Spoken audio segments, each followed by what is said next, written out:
Okay, welcome to today's episode of Beauty Bosses. I'm so excited to have my friend and colleague, Dr. Rocio Salas-Whalen.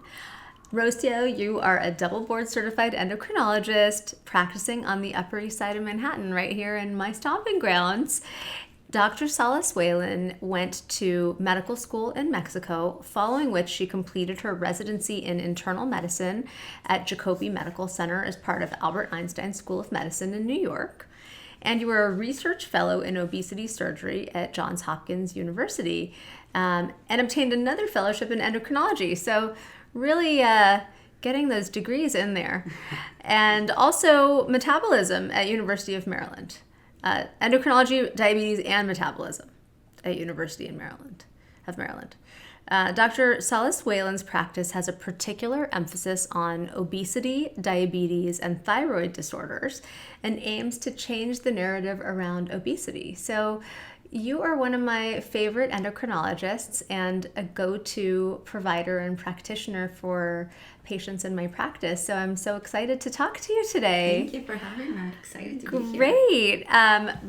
We want to talk a little bit about so many of these hot topics regarding obesity, wellness, satiety, and medicine. But before we get into that, I want to talk a little bit about you and when you knew you wanted to become a doctor. The only memory I have of wanting to do something when I grew up, it was to be a doctor. That's my earliest memories. I've always wanted to be a doctor, and there was never anything else that I thought I could do. It was just not a what, it was a when. When would I become a doctor for me? And what was it about endocrinology in particular that was interesting to you? You know, growing up in Mexico, diabetes, type 2 diabetes is the number one cause of death. So I would say it's one of the earliest diseases that I heard because a lot of family members had it. So I think it was one of the most familiar diseases that I grew up with, and wanted to help people with type 2 diabetes was the reason that I went into medicine and endocrinology. Yeah. I remember when we first became friends, maybe 8 years ago, 10 years ago. It was a little while ago, years ago. You used to talk to me about obesity in a way that I hadn't really spoken to many of my doctor colleagues. And a lot of the things that we talked about were about the gradual increase in weight over time, like this phenomenon of course, people who are obese and overweight, but also people who are kind of within a relatively healthy body weight, but who gain a couple pounds a year after college and then end up being a totally different person. Mm-hmm. In your practice today, what percentage of patients that you take care of are in these two camps, like, you know, obese versus kind of struggling with those last 10 or 15 pounds? I think there's a very wide range of the type of patients that I see in my practice, and something that I've learned through experience doing obesity medicine and doing body composition on patients is that many times those patients that we think that they may need only 10 pounds, that if we look at them, if we look at the BMI, that we say, okay, they can only lose about 10, 15 pounds.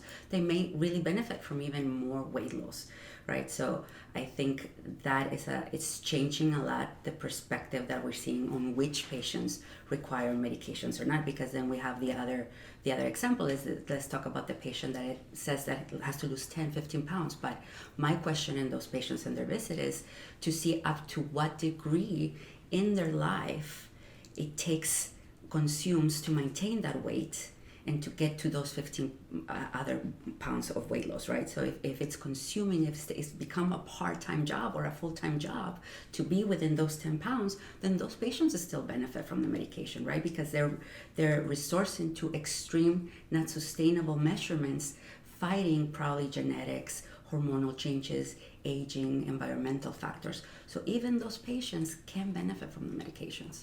Yeah.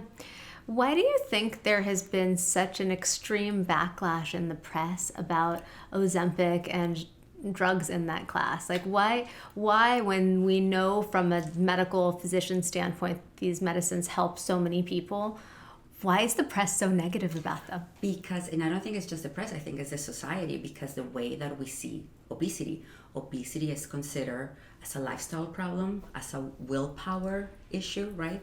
So if you think about somebody telling, I'm going to go on medications that potentially has severe side effects or side effects just to be skinny or to be thin, then you do think this is crazy, right? Why are people doing this? And we see this backlash. But when you see obesity as what it is, and it's a true chronic disease that is categorized as a chronic disease, then it doesn't seem so crazy being on weight loss medication, right? Also, I feel like there's a lot of bias in patients with obesity or that they struggle with weight, even in the healthcare. Healthcare is the number one in bias with obesity. And we think of patients with obesity as lazy, not smart enough, not having willpower, right? So we even give up even before the patient starts talking just from our bias. So I think the first thing that needs to happen for us to accept this new wave of medicine, because this is one of the biggest, I think, things that are going to happen in medicine in our lifetime, is to really accept obesity as a true chronic disease. Yeah. It's so interesting because this is the point of modern medicine, right? To improve 100%. quality and quantity of life. And so there are so many diseases, and so much of the world's disease burden is attributable to excess weight. It's not just heart disease and stroke, but it's so many different cancers. It's even stuff like osteoarthritis, and the joy that people get from living their lives.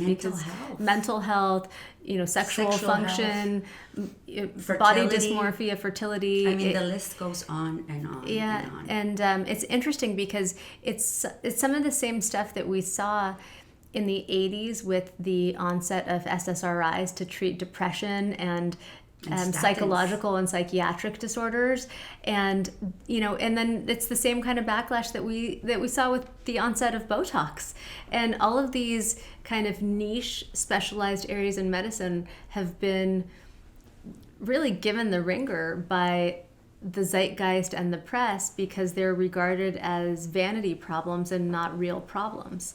And I remember distinctly growing up in the 80s and 90s when people were depressed and the news articles were about how they should just wear more yellow and spend more time outdoors and smile more and get like sun on the back of your knees and the popliteal fossa.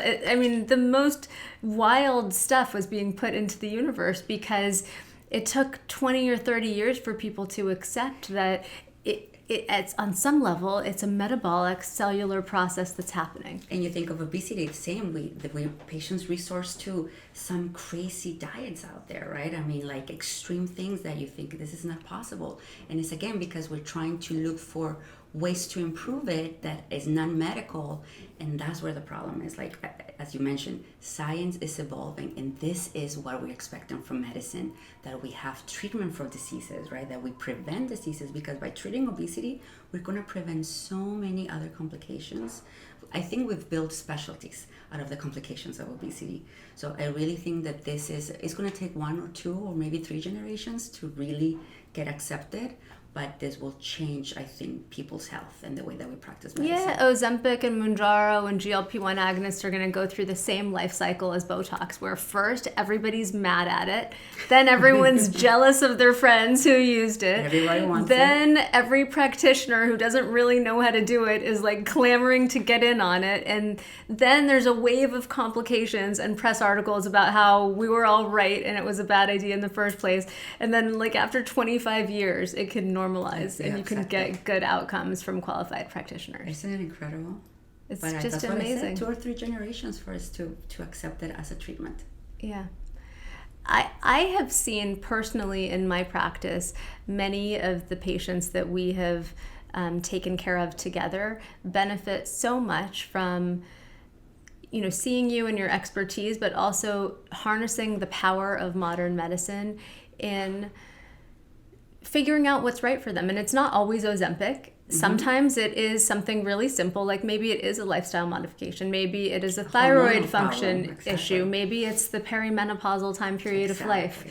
But there are so many things that can free us from the little indignities of human suffering. And at least for me, this is what brought me to a career in medicine. And I think it's the same for you. Yeah, definitely to improve. For me, my goal has always to improve the quality of life of my patient, right? And it's more holistically and more thorough. I like to say from the inside out. I like to help my patients, right? I always tell whatever happens outside is the cherry on top in regards to what I do. I'm not saying it's not important, and I would say many patients come initially because of that. But once they start feeling healthy, they start doing things that they didn't do before, being social, being sexual, being sleeping better, bending their knees. You see the difference that it has on them, right? It's not just anymore the appearance or looking good. It's actually feeling good. And then once they feel good, there's no going back, right? Once they see that lifestyle, once they feel a certain way, there's no going back. Yeah. And I think that we see that with that expression that you can't pour from an empty cup, right? When people feel good on their own 2 feet, then they can be more productive husbands and wives and fathers and sons and daughters and mothers and friends and professionals in the community. And just that little nucleus of sense of self, I think, can make a really big difference. So, Huge. yeah. Patients all the time come in and ask me about Ozempic Face. And, as you know, many people who lose a lot of weight will have some aftermath of that. Definitely. Because there's never a free lunch. And so what we're doing in my practice is thinking about surgical and non-surgical modalities for how to help people with some of the changes that can be seen in the face or body. But one thing I was going to ask you about is that this idea that I think it's been unfairly attributed toward medication, because any form of weight loss is going to give you some stigmata of weight loss in your tissues. Do you see this with your patients? Definitely. So I think what's happening with the Ozempic Face and Ozempic butt is because we are seeing now something that actually works on people, and we're seeing more and more people doing it and losing weight, and that's why they're attributing to this drug in particular, or to this class of drugs in particular, right? Because before we didn't have anything that worked this well that everybody was using. So I think the number of people that we're seeing is just because more people are using it and because the medications are effective. Now, to prevent the Ozempic Face, which is basically the loss of laxicity in the skin, I think it has to do, so weight loss is complex. Let's go by with that first. It's not just dropping the pounds, right? We have to make sure what are the nutrients that the patient is having, making sure they don't lose muscle. So what I see, the reason of the Ozempic Face is, one, if it's too rapid weight loss, and could be to any sorts of weight loss, right? Again, they're not exclusive of incretins. Rapid weight loss, too much, too fast. It doesn't allow the skin laxicity to accommodate to the weight loss. And then third, and the most common that we can see also causing hair loss, is the lack of protein in the diet. So patients go in a calorie restrictive intake when they're in these medications, and it seems like most patients or most people, whenever we're on a diet or we're eating less, we cut protein back because it's the most filling, right? So we don't want to eat things that fills us when it's small amounts. We want to be able to eat a little more things. So it's that decrease, that significant decrease in protein in your diet that is causing the Ozempic Face, the hair loss, and the muscle loss that we're seeing with the medications. So it really, that's why you need a really expertise or somebody who has experience on this type of medications and weight loss to prevent that from happening, because it's preventable. Yeah. What do you think the next 10 or 20 years are going to look like in endocrinology and obesity medicine? I think this is the tip. We're in diapers still. I think the medications are going to become way much more sophisticated, safer, more weight loss. We have medications coming that actually help gain muscle while you're losing weight. So it's really interesting what's going to happen. I really think we're going to become superhumans at one point, because again, we're just in the beginning stages of what this is coming, of what obesity medicine is becoming. Do you think that we're going to get to a point where we get the obesity epidemic under control? Definitely. I do think so, especially with these medications. Yeah, and that's got to improve life expectancy, right? Exactly. Longevity, less all-cause mortality. There's more than 15 cancers. So breast cancer, colon cancer, prostate cancer, stomach cancer are associated first and foremost with obesity, more than genetics now. So really, again, I think we're going to prolong our life, but with better quality of life. For patients who don't want to take a medication to assist with weight loss, are there other practices that you think are medically sound? Like, for example, intermittent fasting, or intentionally trying to be a little bit underweight, or a certain frequency of exercise, or what kind of general lifestyle recommendations would you make? So what I've seen through my years doing body compositions on patients is having higher muscle mass is their best bet for health. Is the best bet for decreasing body fat naturally without medication, for decrease all-cause mortality. We have many studies that shows that muscle mass is directly proportional to longevity and the best anti-aging that we have. So I would say for patients to concentrate, move from the spinning, cardiovascular, that's good for mental health, but you really don't build muscle. It's more turning into resistance and strength training and having a diet higher in protein. I think those will be my best two things. And even for my patients that are on weight loss medication, I always say, for those patients that have the least amount of muscle, it's very hard for me to bring down the doses.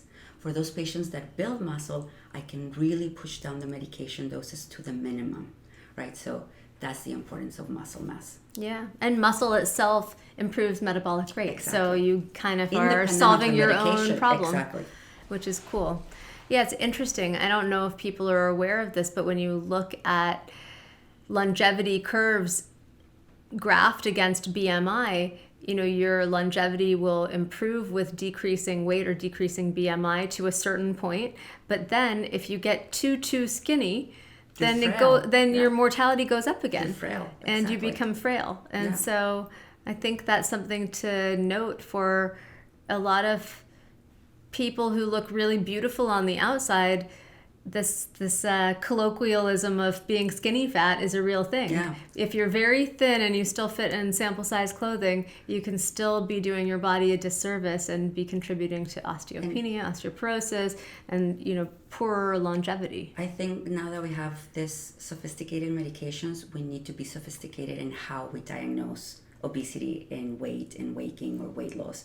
We need to move away from the BMI, right? Because the BMI is a antiquated form of us telling us what's what in the patient's weight. I think we really need to go into more body composition and see muscle mass, percentage body fat, visceral fat, to really see what's happening. Because my main concern with giving this type of medications and not doing body composition is that we're going to have another epidemic, which is going to be the sarcopenic obesity or the skinny fat people, right? If we're just concentrating on the number on the scale, they could be losing half of muscle of the weight, and that's not going to be metabolically healthy, right? So I think I always tell doctors, if you want to be the person that's going to prescribe these medications, do it the right way, do it correctly, get yourself a body composition machine and go beyond measurements, beyond the BMI. Yeah. Well, I think that that's so important for people to think about, because it's not just the short run. Mm-hmm. Do you fit into this dress for your special occasion? It's the long run. Like, what are you doing to your actual tissues, and how is the quality of your life going to be affected? Exactly. What are your thoughts about how it's become such a popular offering that, I'm getting fed Facebook ads and people are going on Yelp to go to totally random providers who don't really have much of a background in this field to be treated with a very sophisticated and not completely benign class of medications. I had a patient, I'll just say as an aside, who's a professional model, very thin, who went to somebody that she found through word of mouth, through an internet chat forum, to lose 5 pounds on Mounjaro. And it was just like BMI from 17 to 16, just like a very treacherous situation. But what is your thought about the misuse of these medications? Well, I think the problem with what's happening, all those crazy side effects that we're seeing that were not done in the control, that were not seen in the control studies, is because of that, right? Because the people that are giving this as medications don't have the experience, don't have the close follow-up with the patients, and they are the ones that are creating all this bad negativity in regards to bad side effects that we're seeing, right? Because if you're done correctly, the risk of side effects is really minimal. My motto is the efficacy of the medication on how much you're going to lose, and the safety on how you're not going to develop side effects depends 100% on who's giving you the medication and how they're going to guide you and how they're going to supervise you. So all of these people using this medication are giving the medication a really bad rep that creates that backlash that we're seeing, right? When they're wonderful medications that can save people's life when they're used the right way. Yeah. What is your approach to your own personal wellness routine? Like, how do you manage your many responsibilities professionally and personally, along with exercise, diet, being a forward-facing person who has to walk the walk and talk the talk? Like, what's your system? So when in my early 20s, I fell in love with weightlifting as I did with medicine. So weightlifting and fitness has been part of my life because I truly enjoy it, and now I see it as part of my job, right? So I feel like I have that responsibility that I want to be sympathetic to my patients and what they're going through and tell them, you know what, it is hard. Sometimes I don't go to the gym. Sometimes I make it twice a week. Sometimes it's hard to eat proteins. It's okay if you fall off the curve for a few weeks.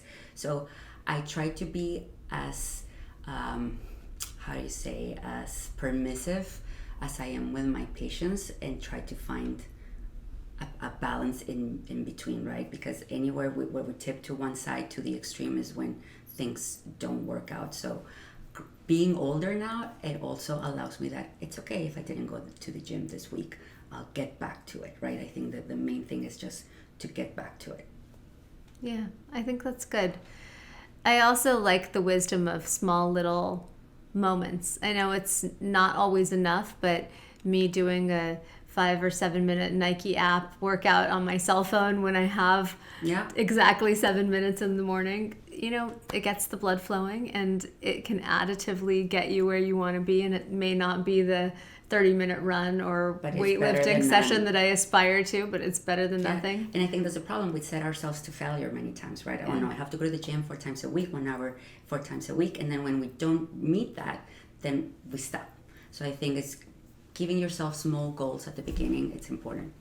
Yeah. And then also making sure that we don't beat ourselves up too much when we are not completely meeting our guidelines. Yeah.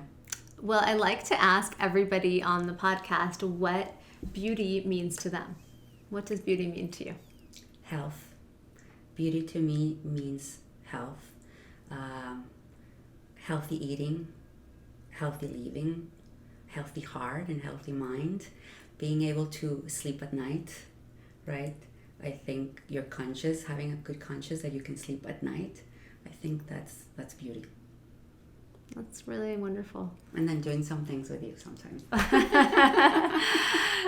It's the beauty from the inside out. And then exactly. Sometimes I'm from the outside inside, you work on my outside. Yes, exactly. It's a little bit of both, a yin and a yang. Yes. Well, this is so fun. Do you have any advice for aspiring medical professionals? Any young doctors out there, future doctors?